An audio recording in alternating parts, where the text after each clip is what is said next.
to everybody viewing this video. My name is Pastor Jason. I have Rosanna Cardines here with me.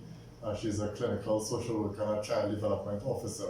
So just want to ask her 3 questions. This is a time where it is a lot is taking place in the world. And for children, some may be sheltered in terms of what is happening. So we want to ask us a couple of questions of what to do with children at this point in time. So the first question I'll ask you, Rosanna, is should we tell children what is happening? Do we share all the information, some of the information, or we just tell them nothing? Definitely, we need to tell them what is happening, but not in detail.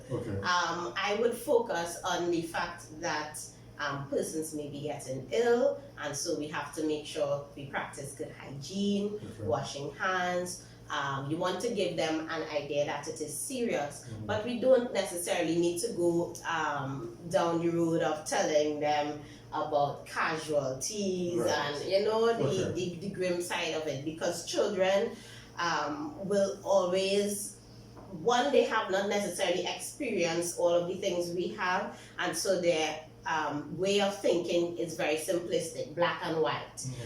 So you may want to tell them, as a family or as a parent, we are not going to do certain things. We may not be hugging granny or grandpa anymore because we don't want them to possibly get sick, and we practice in washing hands, etc. Not too much detail. And so at this point in time, a lot of the children are home. What would you say for parents in terms of trying to keep it as normal as possible for children at this point in time? Well, it's not going to be normal at all, because for children, they are accustomed spending most of their time in school. Teacher, miss, principal, so definitely would have more weight in terms of what they say and the value that children place on what teachers say as opposed to parents. Especially at the primary school age, is going to be more significant. What you can do, and it varies depending on the age of the child. So let's say the primary aged child, what you can do after you would have explained briefly what's happening, you want to still engage them in learning and development. You want to make sure that there is still bonding time between the parents and the child and their siblings. You want to still facilitate connections and learning. It is important to recognize that a part of this also has to do with the personality of the child. So the level and the type or the way that you bond or interact or engage the child would be different. One may be fine with reading books, another one is more visual, they want a movie, another one may be more using their hands, and so you may have to create a fort or work in the kitchen with them.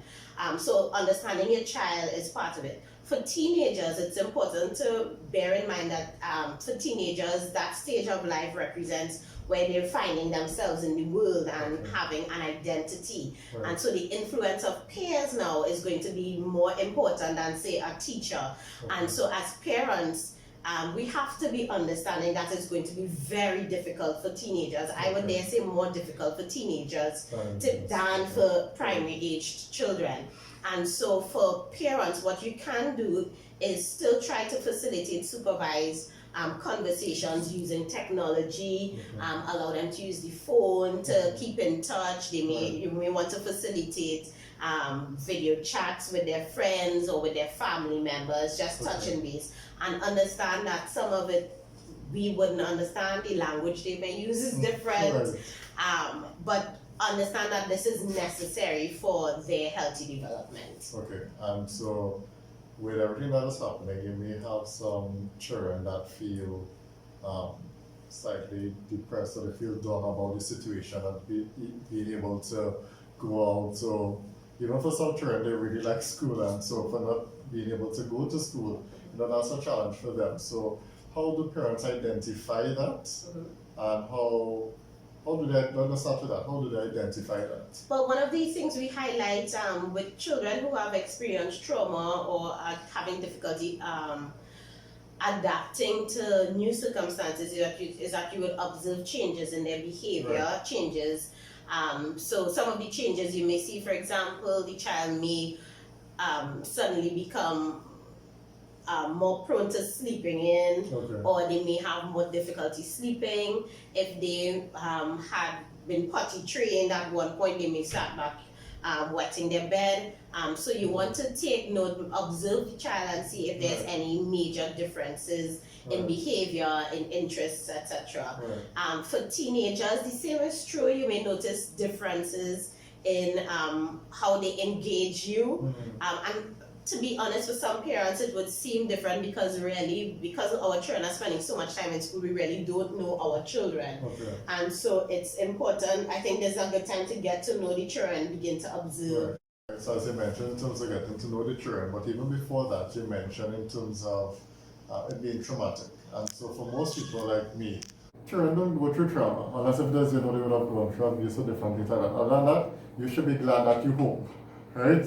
So how do you deal with that part of it? Because what would you tell parents? I think I would tell parents that trauma is something that is subjective. Everybody interprets experiences differently based on life, based on a number of factors. But one of the key things with trauma is that persons tend to feel either a sense of vulnerability, and not the good kind of vulnerability, but really a sense of helplessness. Oftentimes, yes, we're more familiar with it being a threat to life, but it could also be a threat to one's way of life. So really, when you think of how children are accustomed living and engaging, and then being told that you have to stay indoors, and even with us understanding what's happening right now and the threat that it can possibly pose for our families, and the fact that it has changed our way of life, it can be very traumatic, especially for children who are not given too much information, or even if children have too much information, it can be a very scary thing. Even for us as adults, a lot of adults are being traumatized by the information, seeing the images, etc. And so I would even recommend to some parents not to allow their children to watch all the news things. They don't need to hear the 10 o'clock and 4 o'clock updates all the time, because it can be traumatizing. It can basically bring the message that we are not safe, and that is what is traumatizing for a child.